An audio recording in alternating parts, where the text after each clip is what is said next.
Felincu ditangkap karena narkoba, pedangdut berjuluk Ratu Begal. Polisi menangkap seorang pedangdut berinisial VU, diketahui VU nama dari Felincu. Polres Metro Jakarta Selatan menangkap seorang pedangdut terkait kasus dugaan penyalahgunaan narkoba. Kapolres Metro Jakarta Selatan, Kombes Pol Budi Herdi Susianto mengatakan pedangdut yang ditangkap merupakan perempuan berinisial VU. Felin Ratu Begal kembali menyapa penggemar musik dangdut tanah air dengan album singlenya yang diberi judul Ngopi Say. Bicara hobi minum kopi, hampir 80% masyarakat Indonesia diakui Felin pasti doyan ngopi.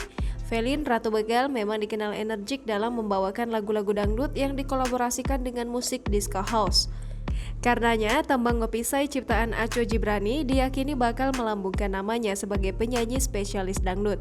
Mengenai karakter lagu Ngopi Say, Felin Ratu Begal menjelaskan berisikan ajakan untuk minum kopi dikala sedang santai atau waktu kongko bareng.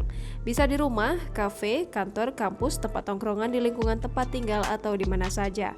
Bahkan menurutnya, dengan menenggak segelas kopi bisa mendapatkan segalanya. Mata tak ngantuk, kondisi tubuh segar, otak bisa fresh.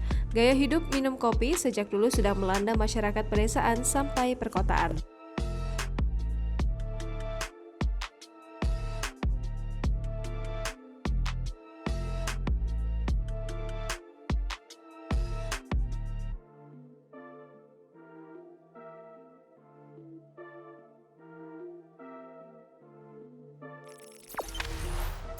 Jangan lupa subscribe, share, komen, dan like ya!